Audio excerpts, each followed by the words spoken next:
Olá, ouvinte corajoso. Antes de começarmos esta jornada pelo desconhecido, eu preciso que você faça algo por mim. Pare tudo o que está fazendo agora mesmo.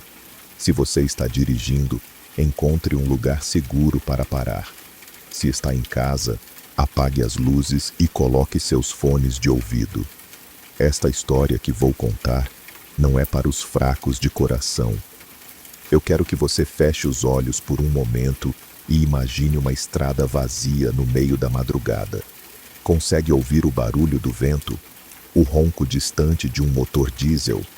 Agora abra os olhos e deixe um comentário me dizendo: você já teve uma experiência sobrenatural na estrada? Eu leio todos os comentários e quem sabe sua história não vire o próximo vídeo do canal.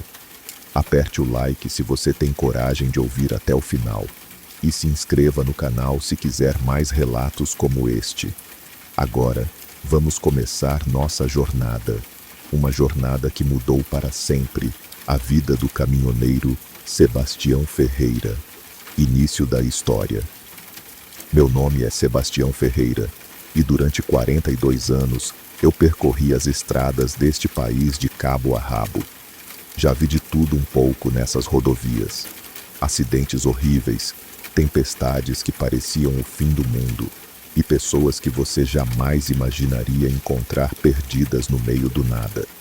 Mas o que aconteceu comigo na madrugada de 15 de outubro de 2019, na BR-116, entre Feira de Santana e Vitória da Conquista, foi algo que mudou completamente minha percepção sobre o que existe além do que podemos ver. Eu estava transportando uma carga de eletrodomésticos de São Paulo para Salvador.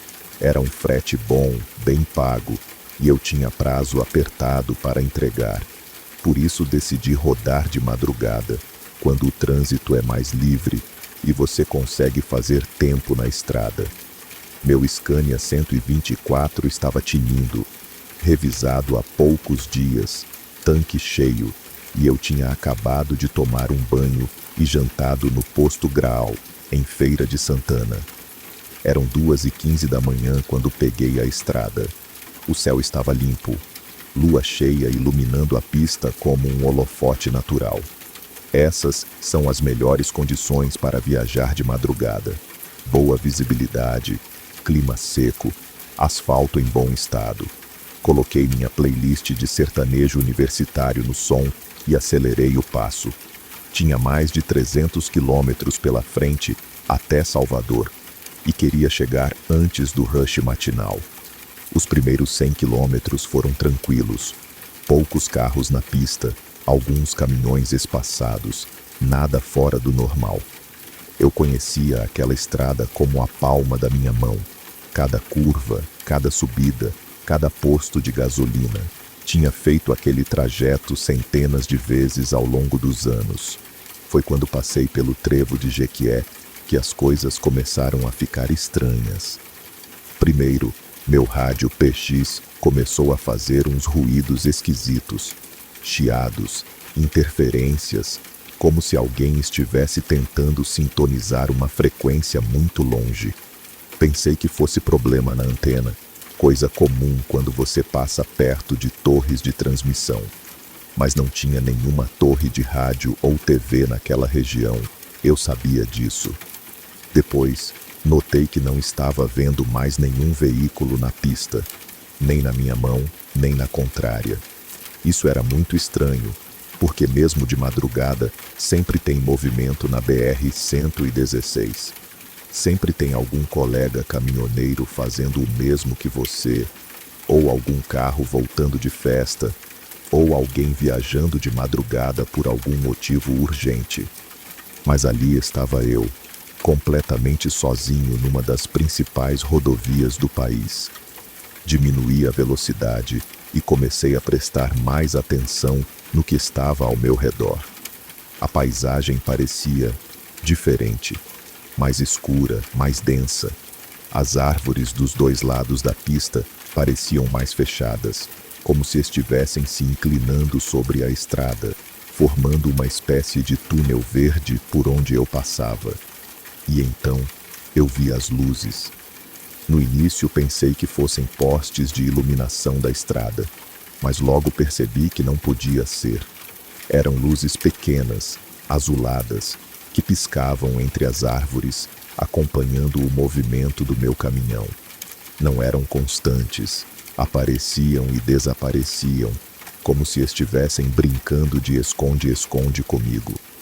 Tentei ligar o rádio Peixe para falar com algum colega, ver se alguém mais estava vendo aquilo, mas só saía estática do aparelho, uma estática estranha, que às vezes parecia formar palavras, como se alguém estivesse sussurrando muito baixo, muito longe. Foi aí que decidi parar no primeiro posto que encontrasse para entender o que estava acontecendo. Mas não encontrei nenhum posto. Durante os próximos 50 quilômetros, não vi uma única construção, uma única placa, uma única saída. Só aquela estrada infinita, ladeada por mata fechada e aquelas luzes estranhas que continuavam me seguindo. Comecei a ficar nervoso. 42 anos de estrada, e eu nunca tinha me perdido. Sempre soube exatamente onde estava, mesmo em lugares que nunca tinha visitado antes. Mas ali, naquela noite, eu estava completamente perdido numa estrada que conhecia melhor que minha própria casa. O combustível começou a me preocupar. Quando saí de Feira de Santana, o tanque estava cheio, mas agora o ponteiro já marcava 3/4.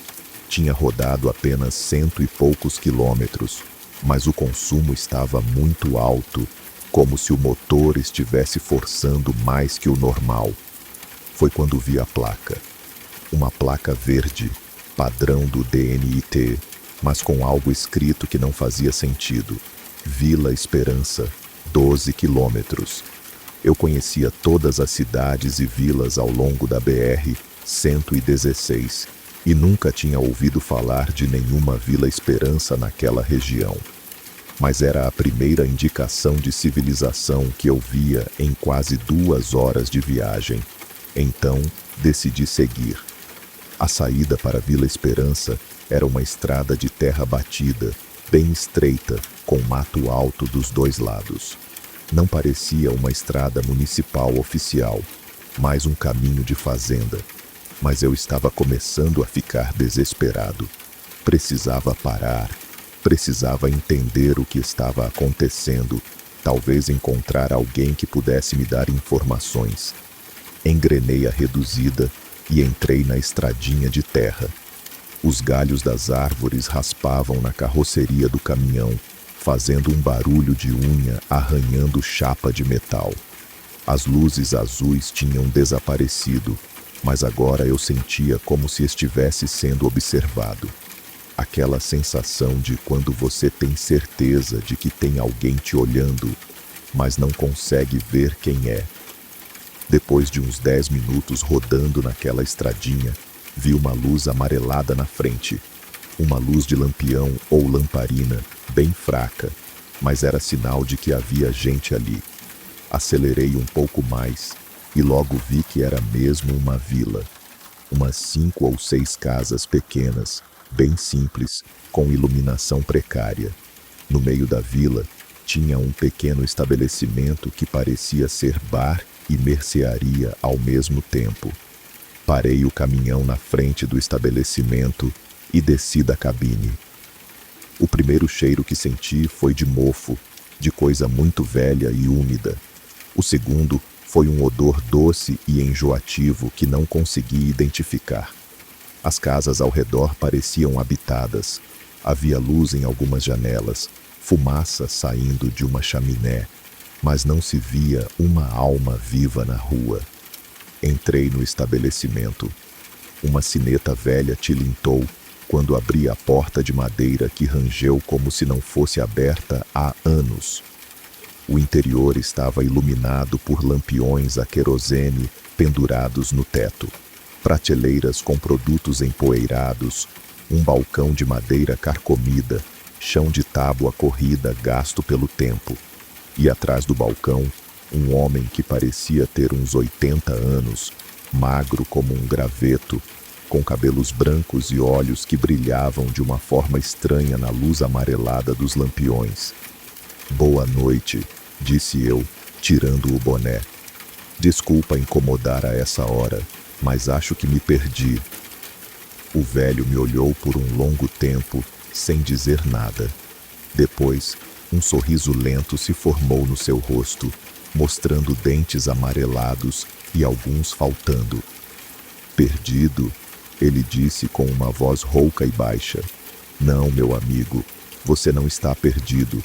Você chegou exatamente onde deveria chegar." Senti um arrepio na espinha.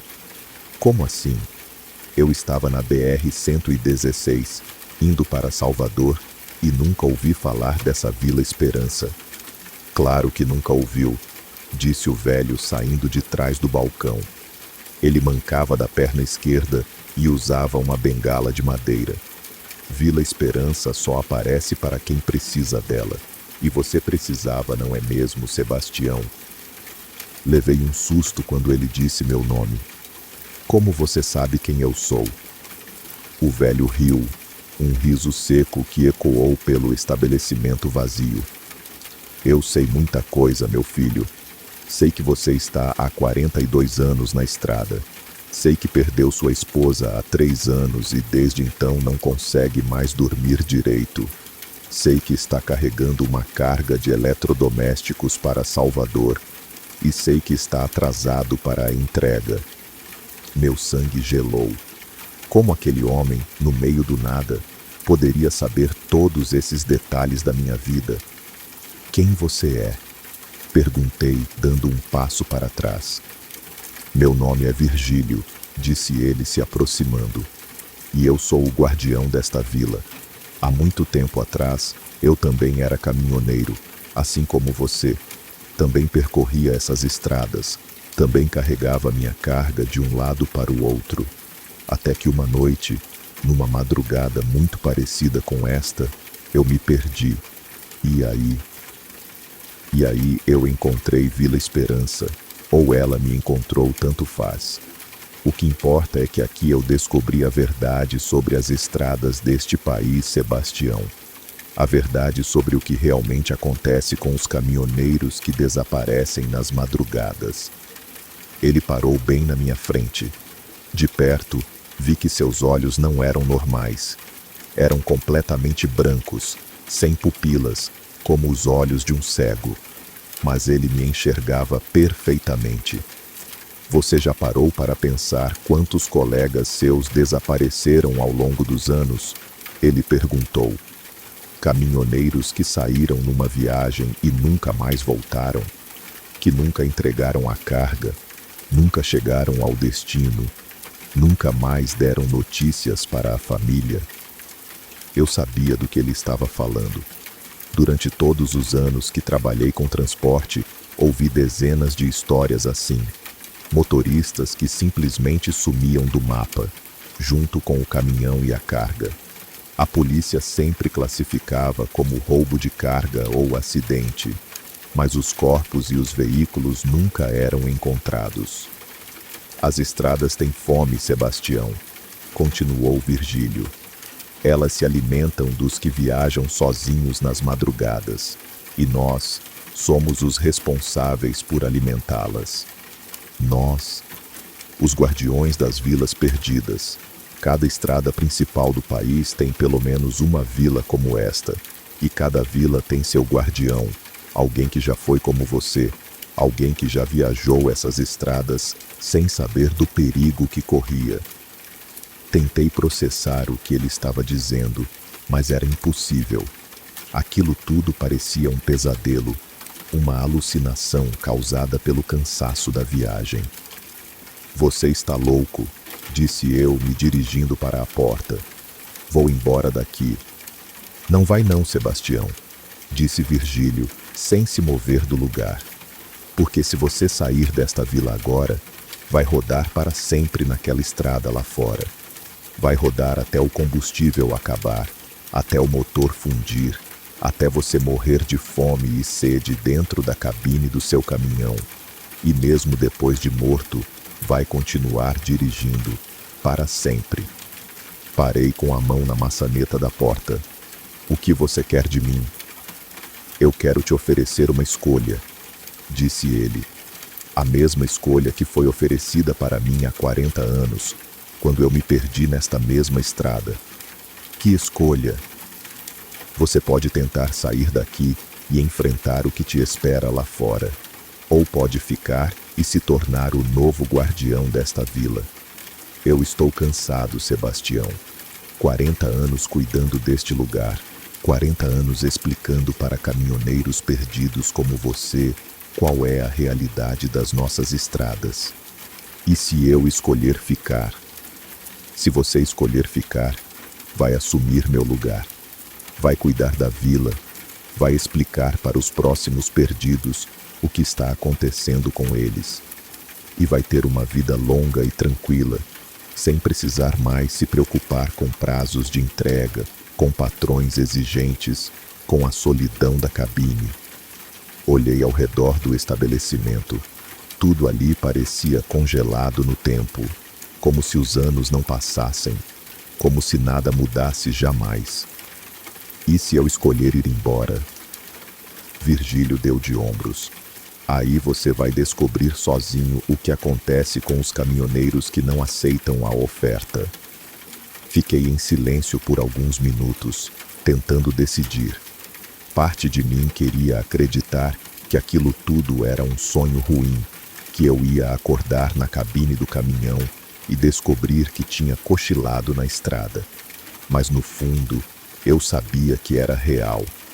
Havia algo naquele lugar, naquele homem, naquela situação toda, que era mais real que qualquer coisa que eu já tinha vivido.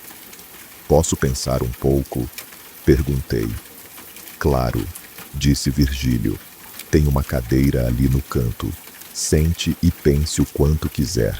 Mas lembre-se, quanto mais tempo passar, mais difícil vai ser para você sair daqui, se for essa sua escolha. Sentei numa cadeira de madeira velha e apoiei a cabeça nas mãos. Tentei pensar na minha vida, no que eu tinha deixado para trás. Minha esposa tinha morrido 3 anos antes, de câncer. Não tínhamos filhos. Meus irmãos moravam longe e a gente mal se falava. Minha vida se resumia às estradas, aos fretes, à solidão da cabine. O que eu realmente perderia se ficasse ali? Por outro lado, o que me esperava se eu tentasse sair?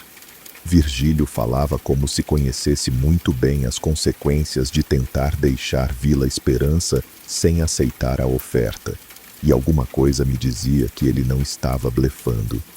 Levantei da cadeira. Eu aceito, disse. Eu fico. Virgílio sorriu, desta vez um sorriso genuíno, quase aliviado. Você fez a escolha certa, meu filho. Agora deixe-me explicar como as coisas funcionam por aqui. Ele me levou para os fundos do estabelecimento, onde havia uma porta que eu não tinha notado antes. Abrindo a porta, vi um quarto simples, mas confortável. Uma cama, uma mesa, uma estante com livros, uma janela que dava para um pequeno quintal. Este será seu quarto, disse Virgílio. E amanhã eu vou te ensinar tudo o que precisa saber sobre ser o guardião da vila. E meu caminhão, minha carga? Não se preocupe com isso. Quando o sol nascer, eles não vão mais estar lá. Vão voltar para de onde vieram, como se nunca tivessem saído.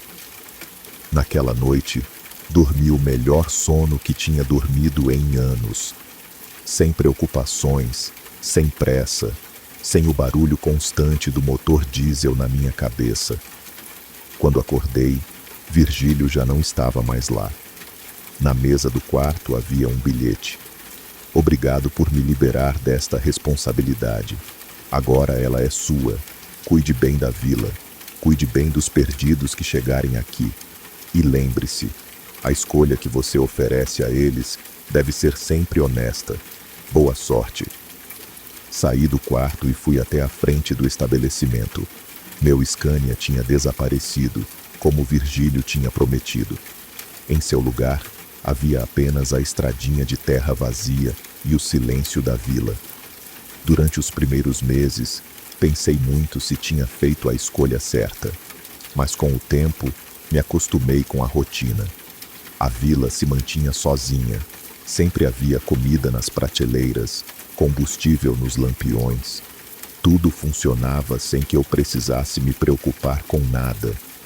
E então chegou o primeiro perdido. Era um caminhoneiro jovem, uns 30 anos, que transportava carga seca de Recife para Belo Horizonte. Estava desesperado, assustado, não entendia como tinha parado naquela vila que não aparecia em mapa nenhum. Eu expliquei para ele a mesma coisa que Virgílio tinha explicado para mim. Ofereci a mesma escolha. Ele escolheu tentar ir embora. 3 dias depois, encontrei o corpo dele na estrada de terra, a uns 2 quilômetros da vila. Estava mumificado, como se tivesse ficado anos exposto ao sol. Mas eu sabia que fazia apenas 3 dias que ele tinha saído dali. Foi aí que entendi completamente o que Virgílio quis dizer sobre as consequências de rejeitar a oferta. Ao longo dos anos que se seguiram, e eu perdi a conta de quantos foram, recebi dezenas de caminhoneiros perdidos. Alguns ficavam, se tornavam moradores da vila, ajudavam a cuidar do lugar. Outros tentavam ir embora e, bem, você já sabe o que acontecia com eles.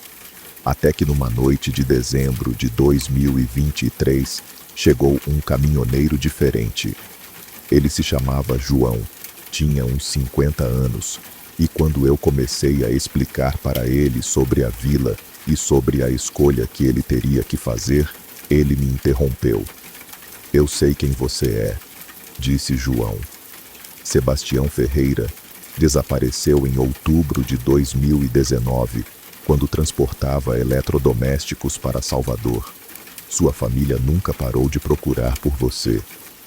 Senti como se tivesse levado um soco no estômago. Minha família?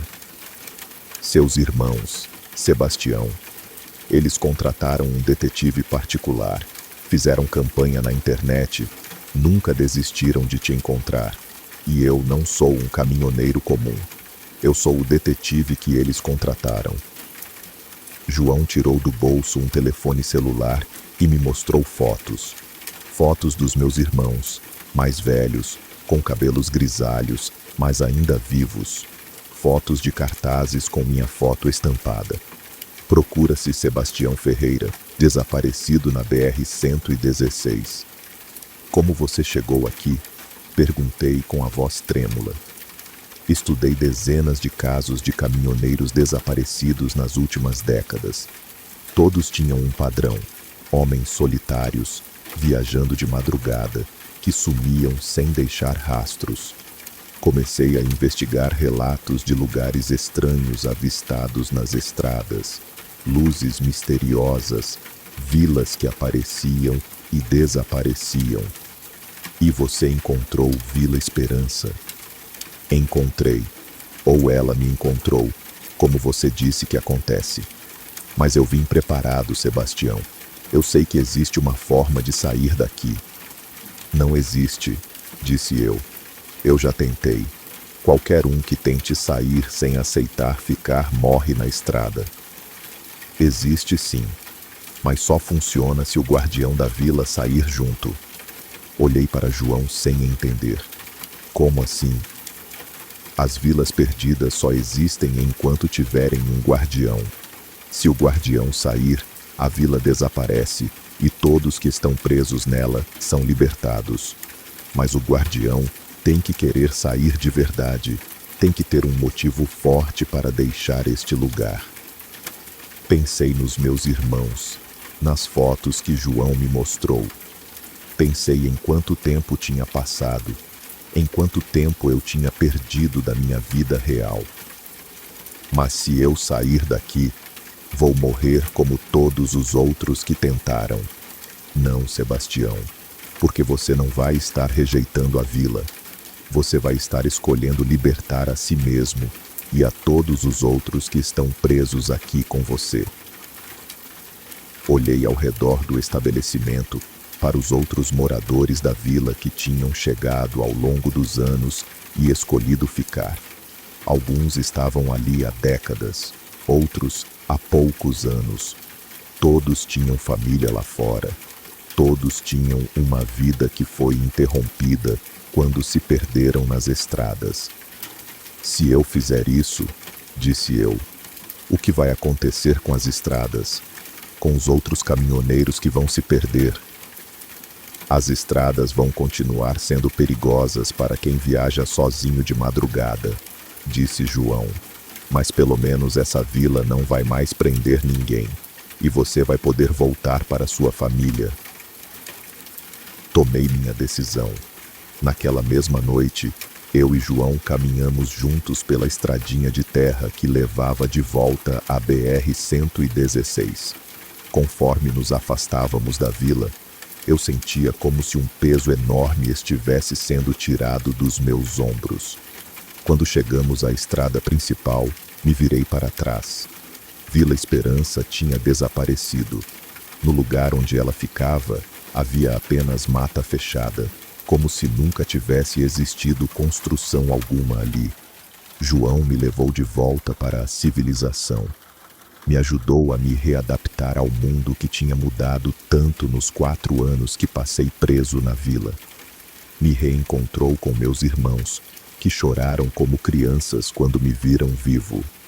Hoje, eu não dirijo mais caminhão. Não consigo. Sempre que pego uma estrada de madrugada, lembro de Vila Esperança, lembro de Virgílio, lembro de todos os colegas caminhoneiros que provavelmente ainda estão presos em outras vilas perdidas, espalhadas pelas estradas do Brasil. Por isso decidi contar minha história, para avisar vocês, motoristas que viajam sozinhos de madrugada. Se vocês se perderem numa estrada que conhecem bem, se começarem a ver luzes estranhas na mata, se o rádio começar a fazer ruídos esquisitos, não parem em lugar nenhum que não reconheçam. Acelerem, sigam em frente, não importa o quão perdidos se sintam.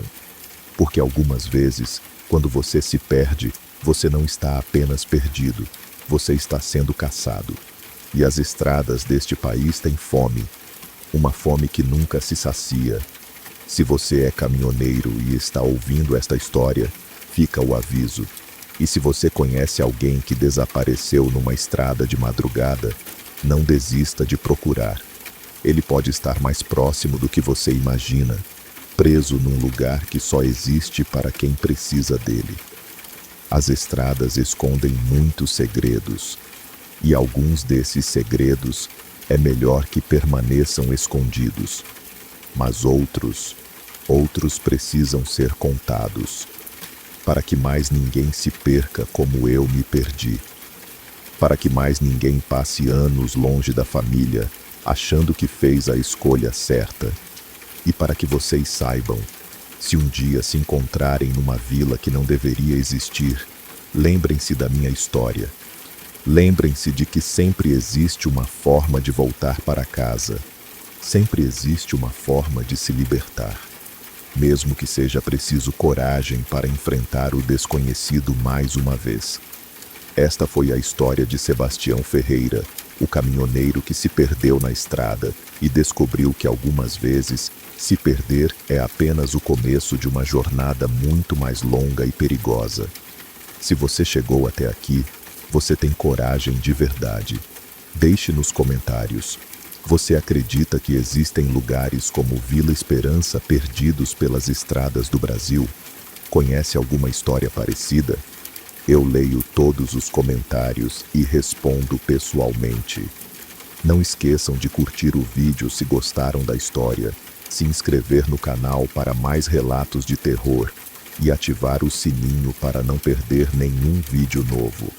E lembrem-se, da próxima vez que estiverem viajando sozinhos numa estrada de madrugada, prestem atenção às luzes que piscam na mata.